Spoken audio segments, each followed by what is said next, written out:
बायकोनं नुसता खांद्यावर हात ठेवू द्यावं साहेब, कित्येकांच्या गाड्या बिना पेट्रोलच्या साताऱ्यापर्यंत गेल्या. पैसे नव्हते पण आनंद होता की नाही.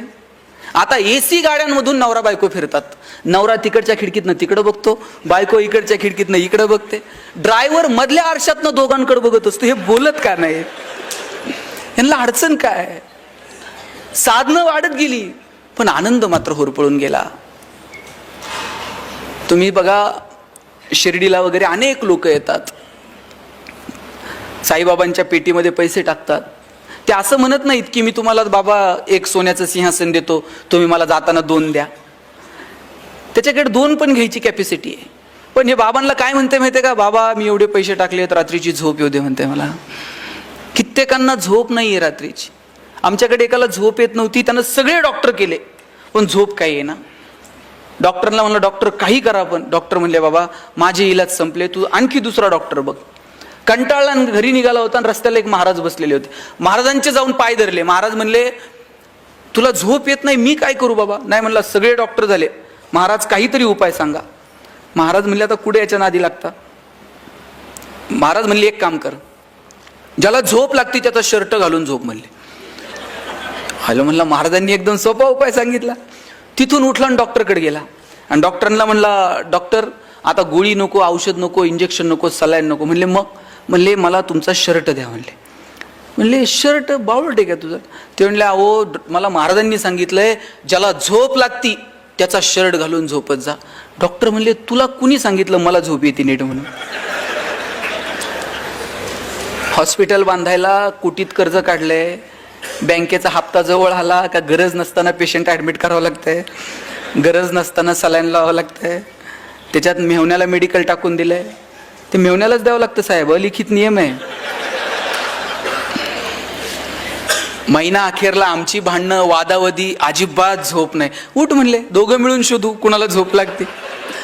दोघं मिळून एका इंजिनियरकडे गेले. म्हणले बाबा तुला झोप येते का? इंजिनियर म्हणला 6 महिने झाले पालिकेत बिल अडकलंय, ह्या टेबल. उठ म्हणले चल. 25 जण गोळा झाले पण एकाला सुद्धा झोप लागत नव्हती. शेवटी एका पुढाऱ्याकडे गेले. म्हणले बाबा तुला तर लागत असेल, आता आमचं दुखणं काय सांगायचं आहे म्हटला कधी कोण मुख्यमंत्री बदलल आणि कधी कोण सत्तेवर येईल आणि कधी कोण गुवाहाटीला जाईल आणि कधी कोणाला तिकीट मिळेल, काही सांगू शकत नाही म्हटला. सगळं काहीच शाश्वत नाही. आमच्या इतकं तर दुःखी आणि संकटात कोण नाही म्हटले. त्यांनी मग साहेब एक करा, तुम्ही आमच्यासोबत चला, आपण शोधू कोणाला झोप लागते. 25 जण गोळा झाले पण एकाला सुद्धा झोप लागत नव्हती. शेवटी सगळेजण दमले आणि एका शेताच्या बांधावर जाऊन बसले. म्हणजे जरा दम खाऊ आणि संध्याकाळी परत शोधाशोध सुरू करू. एक शेतकरी नांगरत होता, धोतर गुंडाळलेलं, अंगात शर्ट नाही, घामाघूम झालेला. नांगरून झालं, बैला आंब्याला नेऊन बांधली, पळत पळत गेला, विहिरीत उडी मारली, बाहेर आला, अंग पुसलं, बायकोनं दिलेलं गाठोडं सोडलं, 2 भाकरी दुधात चुरून खाल्ल्या, पायातली चप्पल उशाला घेतली आणि 1 मिनिटात घोरायला लागला. हे 25 जण म्हणले सापडला की ज्याला झोप लागते म्हणून. यांनी असा गदा गदा हलून उठवला. म्हणले अशीच झोप लागती? शेतकरी म्हणला आजच शेड्यूल आहे म्हणला आपला. संध्याकाळी म्हणला सूर्य उतरायला खाली उशीर, वजभर गवत कापलं, घेऊन गेले, जनावराला खाऊ घातलं, सगळं म्हणला एकदम ओके. तुम्ही ते ओके तिकडे नेऊ नका. हे 25 जण म्हणले आमच्यावर एक उपकार करशील? म्हणले काय? म्हणले आम्हाला 25 जणांना तुझा एक शर्ट देशील का? हे हसायला लागलं. म्हणला 25 जणांना एक आणि माझ्याकडे नुसता एक असता असा उघडा नांगरीत बसलो असतोय काय? म्हणलं काल शर्ट म्हणला अवताला गुतला, अजून शिवला नाही, एक शर्ट नाही तुम्हाला 25. किती कौतुक आहे हो. देवानं काय वागावं आपल्यासोबत. ज्याच्याकडे ढिगानं शर्ट आहे त्याला रात्रीची झोप नाही आणि ज्याच्याकडे एक शर्ट नाही ते दगड उशाला घेतलं तरी झोपतंय. सुख आनंद या संकल्पना निवळ पैशांशी संबंधित नाहीत. पैसे कमवा पण त्याचा आनंद घ्या, त्याचा उपभोग घ्या. आपल्या हातामध्ये देण्याची दानत असायला हवी. विंदा करंदीकरांची खूप सुंदर कविता आहे. देणाऱ्यानं देत जावं, घेणाऱ्यानं घेत जावं आणि घेता घेता एक दिवस देणाऱ्याचे हात घ्यावेत, म्हणजे असे कोपरापासून तोडून नाही घ्यायचे. तर त्याच्यामध्ये जी देण्याची दानत आहे ती थोडी तरी आमच्यामध्ये यावी.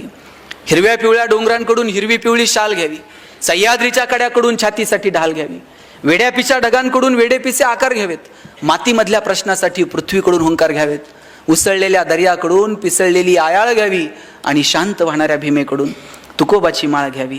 देणाऱ्यानं देत जावं, घेणाऱ्यानं घेत जावं आणि घेता घेता एक दिवस देणाऱ्याचे हात घ्यावेत. माझा दावा आहे, तुम्ही जेवढं समाजाला द्याल त्याच्या हजारो लाखो पटीनं हा निसर्ग तुम्हाला परत करत असतो. पण ती देण्याची दानत तुमच्यामध्ये असली पाहिजे. निसर्ग इतका समृद्ध, एक दाना पेरला तर त्याचे 1000 दाणे उगवतात. तो तुमचं उसनं ठेवायला निसर्ग इतका वेडा नाहीये. तुम्ही जेवढं द्याल समाजाला त्याच्या हजारो लाखो पटीनं हा निसर्ग तुम्हाला परत करतो.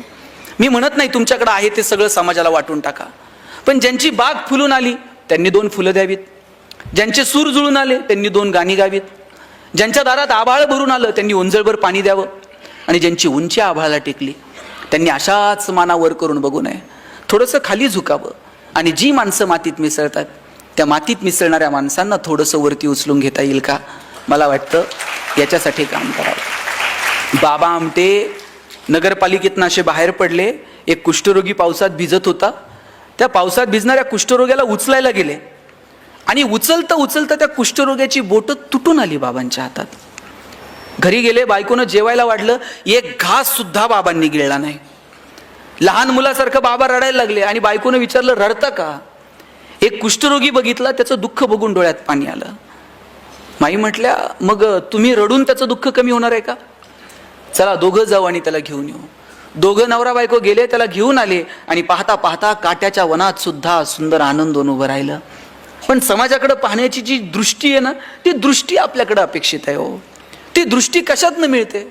कुठलाही महागडा गॉगल लावून ती दृष्टी नाही मिळत, ती अंतर्मनातून प्रकट व्हावी लागते. ज्यावेळेस अर्जुनानं आग्रह केला कृष्णाला की विश्वरूप दाखव, त्यावेळेस कृष्ण तयार झाला हसत हसत की अर्जुना मी तुला विश्वरूप दाखवेल. अर्जुनालाही प्रश्न पडला की अरे राधा याच्या एवढी जवळची आहे, राधेला यानं विश्वरूप दाखवलं नाही. याच्या जवळच्या अनेक सवंगडी आहेत, अनेक गोप गोपिका आहेत, त्यांना कृष्णानं विश्वरूप दाखवलं नाही. आणि मग विश्वरूप दाखवण्यासाठी अर्जुनाची निवड झाली. याच्यापेक्षा आणखी काय असावं? अर्जुन खुश झाला. ज्ञानोबांनी ज्ञानेश्वरीमध्ये इतकं सुंदर वर्णन केलंय, वासराला जर पाना द्यायला गाय लागली तर मध्ये तिला थांबवता येत नाही तिचा पाना. अगदी तशीच परिस्थिती कृष्णाची आणि अर्जुनाची झालेली असावी. कृष्ण अर्जुनाला इतकं भरभरून ज्ञान देत होता आणि त्यात अर्जुनानं विचारलं आता विश्वरूप दाखव. कृष्णाला थांबता आलं नाही आणि कृष्ण म्हटला, अर्जुना बघ हे विश्वरूप. आणि विश्वरूप तुला दिसतंय का? असं ज्या वेळेस कृष्णानं अर्जुनाला विचारलं त्यावेळेस कृष्ण म्हटला, देवा तू विश्वरूप दाखवायचा प्रयत्न केला, पण ते पाहावं ती दृष्टी मला दिलेली नाही. कृष्ण म्हटला, अरे तुला सांगण्याच्या ओघात मी इतका भारावून गेलो की तुला ती दृष्टीच द्यायची विसरलो. कृष्णानं अर्जुनाला ती दृष्टी देऊ केली आणि मग त्याला विश्वरूप पाहायला मिळालं. भगवंतानं माणूस म्हणून जन्माला घातलं, देण्यासाठी 2 हात दिले, पण त्याच्यासाठी लागणारी दृष्टी ही आपल्याला कमवावी लागेल. ती अंतर्मनातून, ती संस्कारातून येणाऱ्या पिढीला द्यावी लागेल. ती देण्याची जबाबदारी आईबाप म्हणून, ती देण्याची जबाबदारी समाजातला एक घटक म्हणून आपल्याला स्वीकारावी लागेल. अहो आपली जुनी पिढी अशी होती, ती सांगायची 1 तीळ 7 जणांनी खाल्ला. आणि आज आपण पोराला जर टिफिनमध्ये सँडविचचे 3 तुकडे दिले तर आई सांगते, हा तुझे तू खा, तू दुसऱ्याचं खायचं नाही, दुसऱ्याला तुझं द्यायचं नाही, आणि उरले तर घरी घेऊन ये, वाटत बसू नको वेंधळ्यासारखं. काय करायचं पुढच्या पिढीनं नेमकं? तुम्ही ते गाणं म्हटलंत का, एरे एरे पावसा? माहित आहे तुम्हाला? माहित आहे का नाही? आणि काय गाणं होतं? Array array array array array array. आवाज हळूहळू कमी का होत चालला? बरोबर म्हणताय तुम्ही. हा म्हणा आता, एरे एरे तुला देतो पैसा झाला पाऊस आला, एग एग तुझे मडके सर आली आणि मडके गेले. किती हुशार आहेत तुम्ही सगळेजण. हे गाणं आम्ही आमच्या लहानपणी म्हणायचो आणि आजोबांना म्हणायचो, आजोबा असं गाणं का म्हणायचं? आजोबा सांगायचे कृषीप्रधान देश आहे, पाऊस आला पाहिजे, म्हणा एरे एरे पावसा. आजोबा सांगायचे एरे एरे पावसा म्हणा. आणि आज इंग्रजी शाळेत गेलात तर पहिल्याच वर्गात बाई सांगतात रेन रेन. पोरांनी नेमकं करायचं काय? आई वॉटर बॅग भरून देते आणि सांगते तुझं पाणी तू पे, तुझं दुसऱ्याला देऊ नको, दुसऱ्याचं तू पिऊ नको. आणि वर्गात गेल्यानंतर गुरुजी सांगतात एकनाथ महाराजांनी काशीहून आणलेलं पाणी गाढवाला पाजलं. पोरांनी नेमकं करायचं काय? अहो आम्ही जेवायला जर बसलो तर आमचे आजोबा सांगायचे ताटाच्या भोवती पाणी फिरवा. आम्ही म्हणायचो ताटाच्या भोवती का पाणी फिरवायचं, का ताटातले अन्नपदार्थ बदलतात, बाजरीच्या भाकरीची पुरणपोळी होते. आजोबा सांगायचे अन्नपदार्थ बदलत नाहीत, पण ताटातल्या पदार्थाचा प्रसाद होऊन जातो. प्रसाद कधी फेकून द्यायचा नसतो. आभार माना, कृतज्ञता बाळगा, कुणाचे तरी आभार माना. म्हटलं कुणाचे आभार मानायचे जेवताना? आजोबा सांगायचे जेवताना आभार मानायचे ज्यानं पिकवलं त्या शेतकऱ्याचे, जिनं शिजवलं त्या आईचे. आणि पुढे जाऊन सांगायचे ज्यानं भूक दिली त्या भगवंताचे सुद्धा आभार माना. कित्येकांकडे फार सोन्याचं ताट आहे हो, पण भूक लागत नाही, करायचं काय? कितीतरी जण आहेत की ज्यांना अन्नाचा कण मिळत नाही म्हणून कोसो किलोमीटर दूर जावं लागतं, आणि कितीतरी जण असे आहेत की खाऊन पचत नाही म्हणून कोसो किलोमीटर चालावं लागतं. किती परिस्थिती भयानक आहे. या परिस्थितीचं भान ठेवून येणाऱ्या पिढीला काय द्यायचं, मला वाटतं हे ठरवावं लागेल.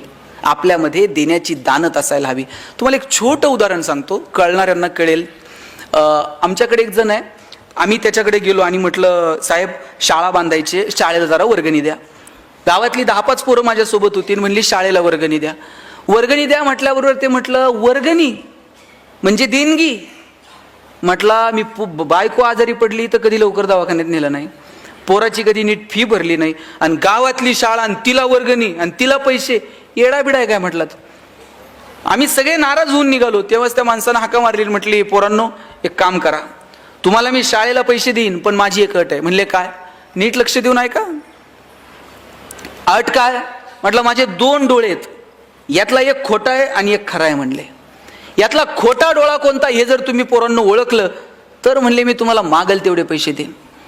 अमेरिकेहून डोळा बसून आणलाय, म्हटला कुणाला सहजासहजी ओळखूच येऊ शकत नाही. त्यानं सांगितलं 2 डोळे, त्यातला खोटा कोणता? पहिलीतलं पोरग होतं. ते म्हणलं काका डावा डोळा खोटा आहे म्हणला तुमचा.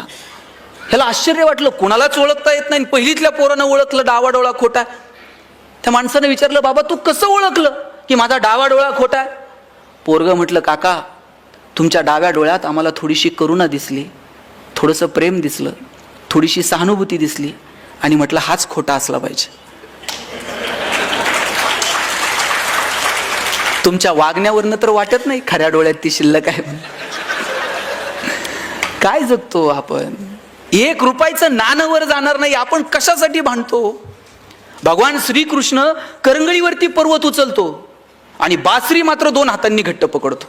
आता ज्याला करंगळीवरती पर्वत उचलता येतो ते बासरी तर अशी गरगरा फिरवली असती की नाही, मग ते 2 बोटांनी अशी घट्ट बासरी का पकडतो?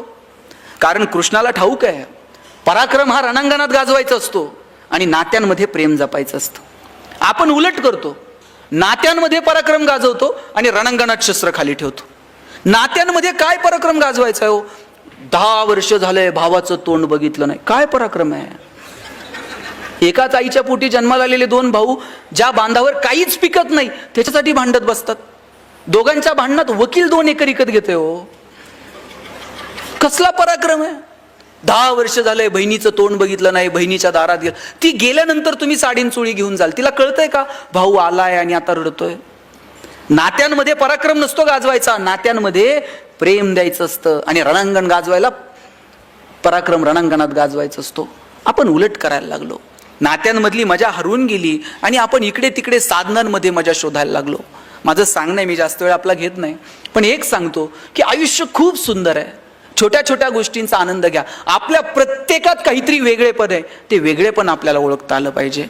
छोट्या छोट्या, मगाशी कुणीतरी सांगितलं की संकटांना घाबरू नका. काय घाबरायचं संकटांना? संकटांच्या समोर असं छाती काढून उभं राहता आलं पाहिजे शिवाजी महाराजांसारखं. कुणाच्या बापाला आपण कधी घाबरू नये. घाबरायचंय ना आपल्याला, आपण आपल्या कर्माला घाबरावं. इतर कुणाला घाबरण्याची काय गरज आहे? आपण आपल्या कर्माला घाबरावं की अरे माझ्या हातनं हे चुकीचं घडतंय. लक्षात ठेवा, चेंडू जसा भिंतीवर मारताना तसाच मागे येतो. तुम्ही जे पेरणार आहात ते उगवणार आहे. गहू पेरून कधी ज्वारी उगवत नाही. तुम्ही जे कर्म करणार त्याची फळं तुम्हाला इथंच फेडायची आहेत. म्हणून घाबरावं तर कर्मांना घाबरावं. काय द्यायचं समाजाला ते ठरवा, कसं जगायचं ते ठरवूयात. कधीतरी अंतर्मनात डोकावून स्वतःचा कधीतरी विचार करूया. आम्ही तो विचार करणं जेव्हा सोडून दिलं ना, तेव्हापासून आयुष्यातली मजा हरवून गेली. म्हणून या कार्यक्रमाच्या निमित्तानं मला आपल्या सगळ्यांना आवर्जून सांगायचं आहे की आपण काय करायचं ते ठरवून घेऊया. छोट्या छोट्या गोष्टींचा आनंद कसा मिळवता येईल हे ठरवून घेऊयात. जगण्यातली समृद्धता निवळ साधनांमध्ये नाही, ती कोणाच्या तरी मदतीला धावून जाण्यात आहे, हे स्वतःच्या मनाला सांगून बघूयात. हे आयुष्य परत कधीच कधीच मिळणार नाहीये. म्हणून ज्यांच्याकडं आहे त्यांनी थोडं तरी समाजाला देता येईल का, मला वाटतं या दृष्टीनं प्रयत्न करावा. मला एक आवर्जून एक गोष्ट आपल्या सगळ्यांना सांगायची आहे. बघा, मी का असं म्हणतो की आपल्याकडे जे आहे ते इतरांना देता यावं? कारण या जगाचा नियम आहे की आपल्याला इथून काहीच घेऊन जाता येणार नाहीये. मी माझ्या वडिलांना विचारलं होतं की जगणं कशानं सुंदर होईल.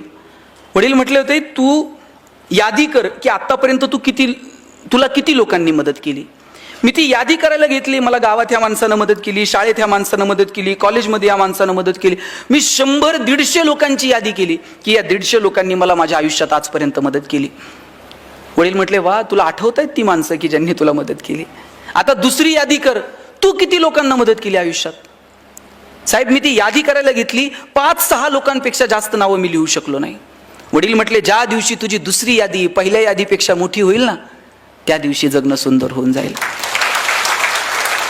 आपण किती लोकांचं जगणं सुंदर करू शकलो, किती लोकांना ताकद देऊ शकलो. म्हणून संकटांच्या समोर गर्भगळीत व्हायचं नाही. जितक्या लोकांना मदत करता येईल तितक्या लोकांना मदत करावी. कुणी संकटात आहे, कुणी अडचणीत आहे, त्याला धावून जाता येईल का. आणि प्रत्येक वेळेस पैसेच लागतात मदतीला असं नाही आहे. कधीतरी एखादं चांगलं काम करतोय ना, त्याच्या पाठीवर थाप मारा आणि त्याला सांगा, वा, छान काम करतोय, आम्ही आहोत तुझ्यासोबत. एवढं म्हटलात ना तरी त्या माणसाला 10 हत्तीचं बळ येतो काम करायला. म्हणून संकटांच्या समोर गर्भगळीत होऊ नका. शिवाजी महाराज मिर्झा राजेसोबत तह झाला, एक किल्ला मिर्झा राजेला द्यावा लागला. आणि नुसते किल्ले देऊन थांबले नाही, औरंगजेबाला भेटायला जावं लागलो. बरं, राजे एकटे गेले नाहीत, एवढ्याशा संभाजी राजाला सोबत घेऊन गेले. एखादा बाप म्हटला असता, मी संकटात चाललोय, लेकराला का नेऊ, पण घेऊन गेले संभाजी राजांना सोबत. मग मधला जो प्रवास आहे आग्र्यापर्यंतचा ताई, त्या प्रवासामध्ये शिवाजी राजांचं आणि संभाजी राजांचं काहीतरी बोलणं झालं असेल की नाही. काय बोलले असतील शिवाजी राजे संभाजी राजांना? स्विस बँकेत आपलं अकाउंट आहे, पासवर्ड सांगतो. काय बोलले काय असतील?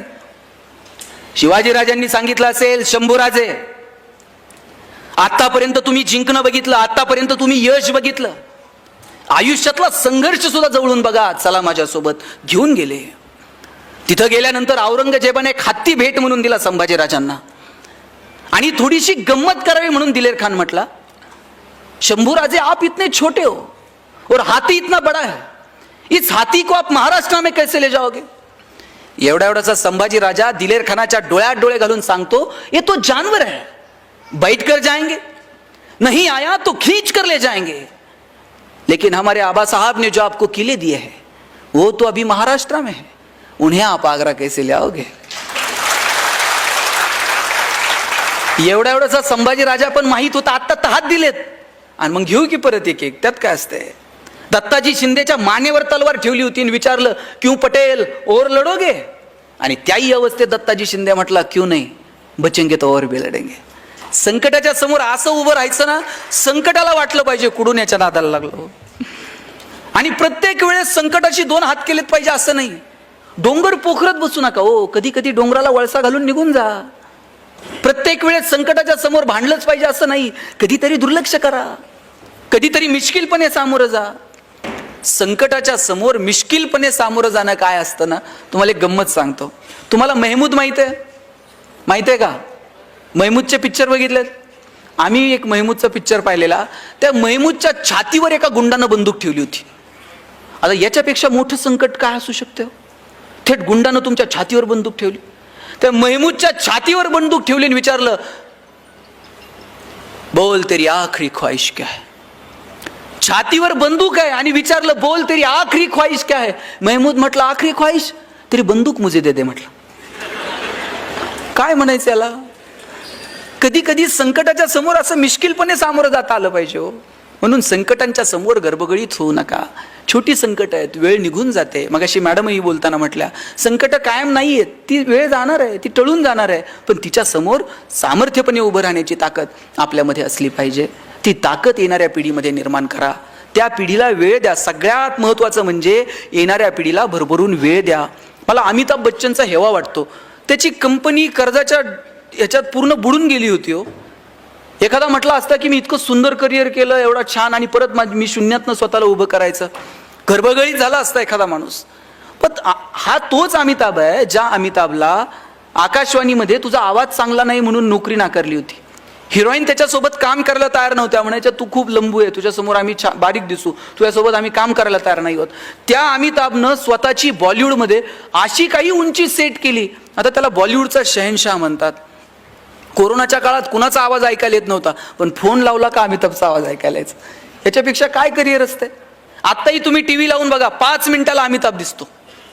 कोण बनेगा करोडपती मधून पैसे कमवायला सांगतो, कमवलेल्या पैशातून कल्याण ज्वेलर्समध्ये जाऊन सोनं खरेदी करायला सांगतो, सोनं खरेदी केल्यानंतर मुथूट फायनान्समध्ये ठेवून कर्ज काढायला सांगतो, कर्जाचे हप्ते नाही भरता आले तर ते नवरत्न तेल आहेच, थंड थंड कुल कुल.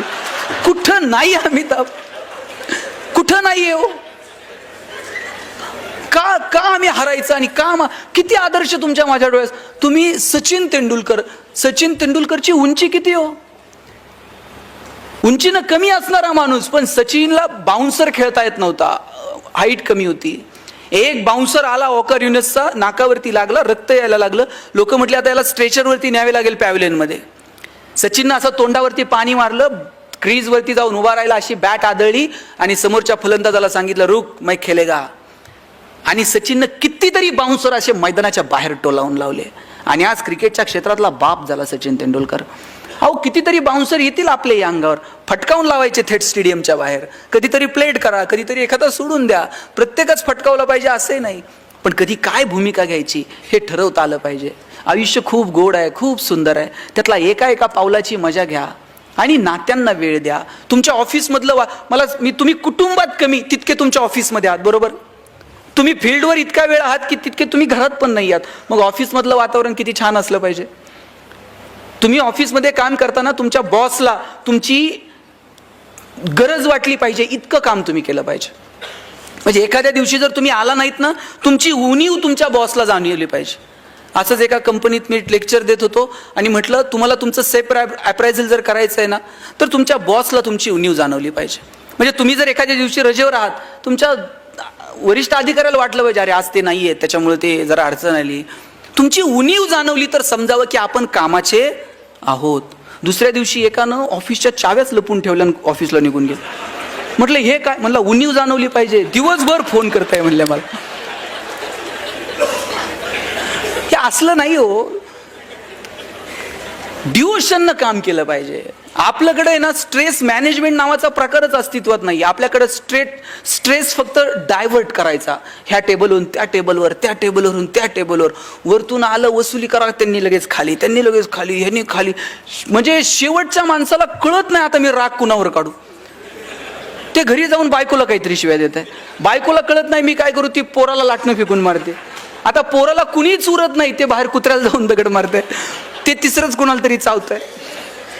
स्ट्रेस मॅनेज होईल का. वरिष्ठांनी आपल्याला सांगितलंय बसूयात, एकत्र येऊयात, प्लॅन करूयात, तू हे कर, तू ते कर. स्ट्रेस असं डायव्हर्ट करू नका. सगळ्यांनी एकत्र मिळून आपल्याला ह्या गोष्टीला सामोरं जायचं, त्याचं छान प्लॅन करा. प्लॅनिंग म्हणजे काय, थिंक बिफोर ऍक्ट.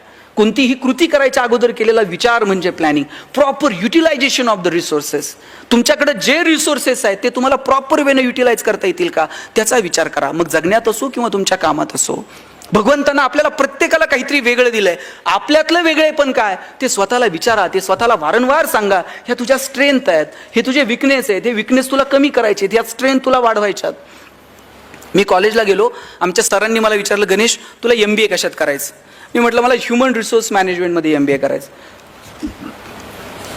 सर प्रत्येकाला विचारायचे कोण MBA कशात करणार. आमच्या वर्गात एक बोबडं बोलणारं पोरग होतं, त्याला विचारलं तुला MBA कशात करायचं.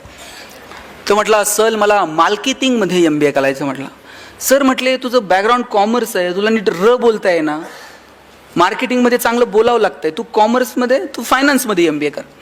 वर्गात पोरग उठून उभं राहिलं म्हणला असल कलनाल तर मार्केटिंगमध्ये MBA कलनाल नाही तर शिकणार नाही. म्हटलं आणि सर म्हणले तुला काय करायचंय ते कर, आपण परीक्षा घेऊयात, कुणामध्ये मार्केटिंगचं टॅलेंट आहे ते शोधूयात. आम्हाला सगळ्यांना 100 रामायणाच्या प्रती दिल्या आणि सांगितलं या रामायणाच्या प्रती बाजारात जाऊन विकून यायच्या. ज्याच्या सगळ्यात जास्त प्रती विकल्या जातील आपण समजूयात की याच्यामध्ये मार्केटिंगचं टॅलेंट आहे, त्यानं मार्केटिंगमध्ये MBA करावं. आता आम्हाला वाटलं आम्ही बोलणारी पोरं 100 रामायणाच्या प्रती तर अशा बाजारात जाऊन विकून येऊ. 8 दिवस आम्ही बाजारात फिरलो. 9व्या दिवशी वर्गात आलो. सरांनी विचारलं, गणेश 100 पैकी किती प्रती गेल्या? म्हणलं 4. राहुल 8, संतोष 10. मार्क मिळवणारी पोरं पण 20 पेक्षा जास्त प्रती कुणाच्याच गेल्या नाही. बोबडं बोलणारं पोरग मागच्या वाकावर बसायचं.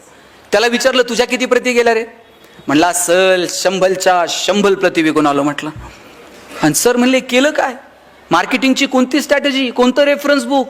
म्हणला, काहीच नाही. आम्ही लोकांच्या दालात द्यायचो, बेल दाबायचो, लोक बाहेर यायची, लोक बाहेर आली की समोर लामायण ठेवायचो आणि सांगायचं, हे लामायण विकत घेता का वाचून दाखवू? लोक म्हणायची, वाचून नको दाखवू, तुझं रामायण विकत घेतो. आता बोबडं बोलणं विकनेस आहे का स्ट्रेंथ आहे? आणि तो दाबून ठेवला असता तर स्ट्रेंथ ठरला असता का? प्रत्येकात काहीतरी वेगळेपण आहे हो. सचिन तेंडुलकर सारखा षटकार ऐश्वर्या रायला मारता येईल का? ऐश्वर्या राय सारखा ठुमका लता दिदींना देता येईल का? लता दिदींसारखं गाणं अशोक सराफला म्हणता येईल का? तुम्ही मला म्हणले भाषण कर, मी अजूनही 2 तास बोलेल. पण तुम्ही मला म्हणले, आता तुम्ही डायरेक्ट काशीहून आलाय, जाता जाता इथून एखादी कुस्ती करून जा. आपल्याच्यानं जमणार नाही. जगात प्रत्येकात वेगळे. ते वेगळे पण ज्या दिवशी आपल्याला ओळखता येईल ना, त्या दिवशी जगणं सुंदर होऊन जाईल. आपल्या मुलांमध्ये काय वेगळेपण आहे ते शोधा. आपल्या कुटुंबाला वेळ द्या. आपल्या ऑफिसमधलं वातावरण छान आनंदानं कसं ठेवता येईल याचा प्रयत्न करा. आणि सगळ्यात महत्त्वाचं म्हणजे एकमेकांशी बोला, एकमेकांशी संवाद ठेवा. गेले कित्येक दिवसांपासून आपला संवाद हरवला आहे. स्वतःला विचारा बरं, किती दिवसांपूर्वी आपण आपल्या वडिलांशी बोललोय? किती दिवसांपूर्वी आपण आपल्या आईशी बोललोय?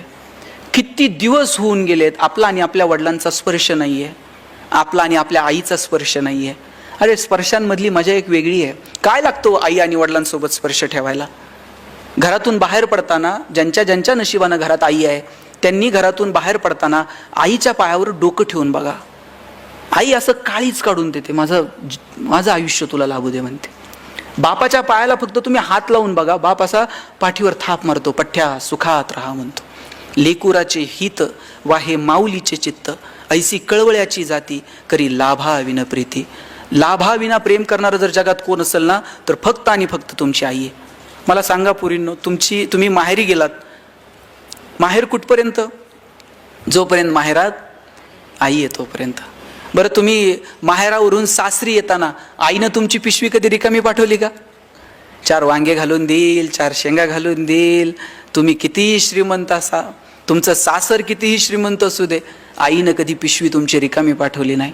एवढं प्रेम कोण करतो या जगात तुमच्यावरती? आई आणि बाप मुलाचं, बापाचं आणि मुलीचं हे एक वेगळं नातं आहे. मुलीचं आणि तिच्या बापाचं नातं तर काही और असतं. बाप स्वतःला चप्पल घेत नाही, पण पोरगी कॉलेजला जायला लागली ना, तिला नवीन शूज आणून देतो. स्वतः सायकलवर कामाला जाईल, पण तिला गाडी घेऊन देतो. तिच्या लग्नामध्ये दिवसभर असा तुरा काढून मिरवत असतो फेट्याचा.